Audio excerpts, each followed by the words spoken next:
Thank you very much, and it's really an honor and pleasure to be here. And let me just congratulate the council on these wonderful new digs.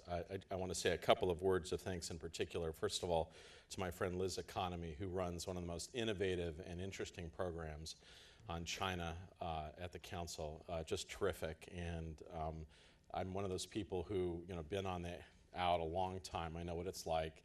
And so the truth is, the work that's been done and that's going on in Track 2, in the think tanks, is actually extraordinarily important. So people stop themselves every day, give themselves a chance to read up. In fact, it really helps inform our work.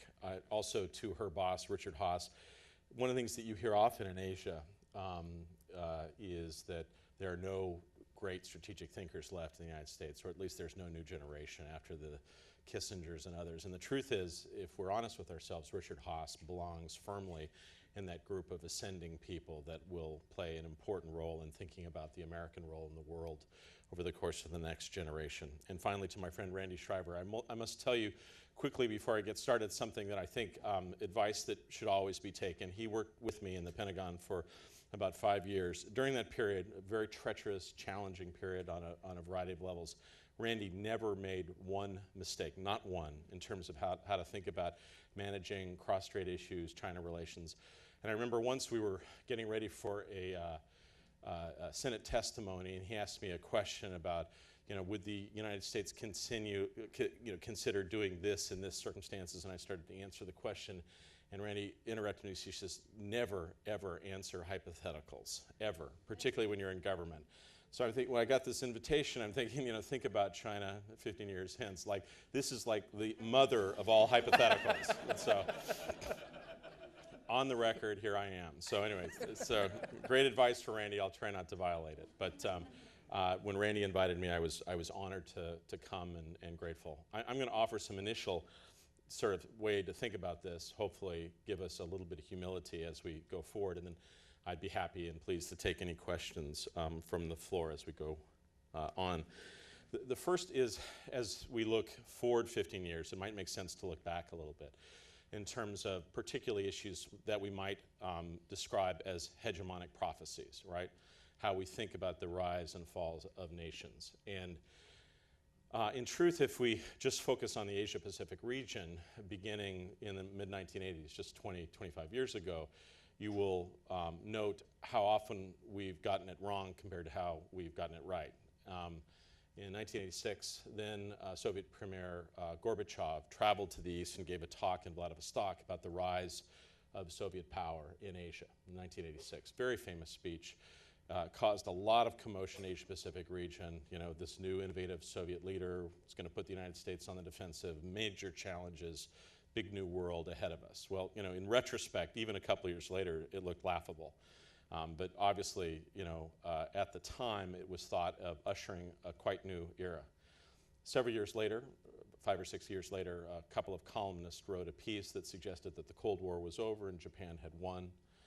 The idea that Japan would inevitably turn its considerable economic and commercial power to military power, and that we would be at odds with one another in the 1980s.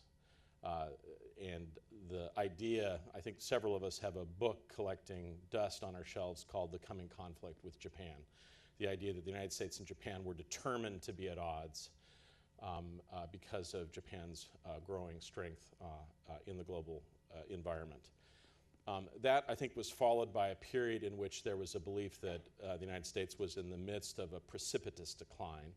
You all recall the rise and fall of great nations, the notion that the United States had misspent a huge amount of its resources on the Cold War. It had not focused enough on Asia and other pursuits, and now we were paying the price. And so there was a sense for a period of time that the United States really was in the midst of a pretty dramatic decline. And if you actually look back at some of the thinking animating the transition between the President Bush 41 and President Clinton, what's striking is how much of that focus was on how to sort of secure elements of eroding American power. Now, clearly very wrong, and in fact, if you look back over the period of the last 40 or 50 years, much spent ink on the concept of the decline of the United States. Almost all of that has been wrong and based on wrong assessments of facts on the ground. And then more recently, we've lived through a period in which there are growing beliefs that either China or India, both or some combination, will come to dominate global politics over the course of the next 20 or 30 years. Now, the truth is that the role of the United States in many respects has been over the course of the last 20 or 30 years is to actually create an environment in which states can grow and prosper. In fact, when we talk to Chinese friends, one of the things that we underscore is that one of the reasons that China's last 30 years have been better than almost any other 30 years in China's history has, at least in some level, been due to the fact that the United States has provided a very safe and secure arena in the Asia-Pacific region through our system of alliances, our forward deployed assets, and our commitment to the maintenance of peace and stability. And the other thing, of course, has been a commitment to an open and free trading system and a generally open American market, which has been the primary destination of goods, not only coming from China, but many countries in the Asia-Pacific region. So I think the first point I would make about issues about predicting into the future is how difficult this prospect is, and that anything that we undertake in terms of thinking about the future, we should do it with great humility and recognize that in many respects, we've gotten it wrong much more often than we've gotten it right in the past. As I think about, Rainey asked me to think about the next 15 years and about what the Asia-Pacific region is likely to look like and what's going to be important to us. As a start, I think the most important things to focus on really are going to be issues associated with things that are completely in American purview, that are associated with what America can do in the global environment. I think there has been, over the course of the last several years, in private conversation, maybe not directly sometimes with American Finns, but privately, a sense that the United States has been somewhat preoccupied during a period of enormous consequence. Now, obviously, 9/11 is extremely important to the United States. We're engaged deeply in important endeavors in both Iraq and Afghanistan. But for many in Asia, the belief is that really the grind, the tool of history is playing out in the Asia-Pacific region, and that the United States should be more focused on these fundamental issues. And I think there is some truth in that. And one of the things that we've tried to underscore over the course of the last several months is that the United States has enormously good, interesting ideas. We always come to the table with these fantastic new innovations for new formulas and new formats.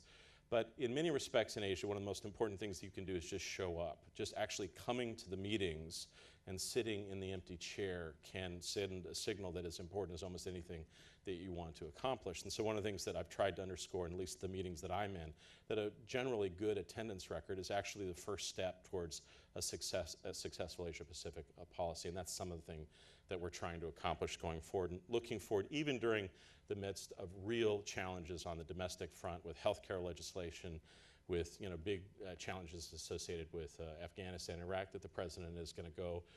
It's going to be an important visit. He'll go to Japan, South Korea, China, and Singapore. And so in many respects, I think one of the most important things over the course of the next 15 years is just to underscore that although the United States is committed in a fundamental way, at least for the short to medium term, in South Asia and Afghanistan and Iraq, that the United States appreciates that in many respects the 21st century does belong to the Asia-Pacific region.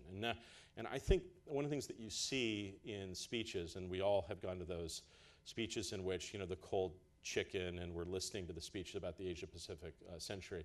The truth is, even now, most of our institutions inside the government don't reflect that fundamental truth. Most of our institutions still have a European bias or other regional focuses. And I think one of the challenges of this generation, future generation of Republican leaders, is to transition and to recognize, see, that was my tip towards bipartisanship there.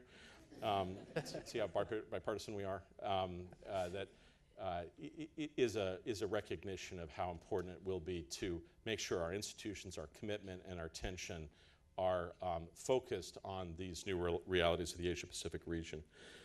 The other thing that I think is going to be critical going forward is that over the course of the last 40 years, the United States has built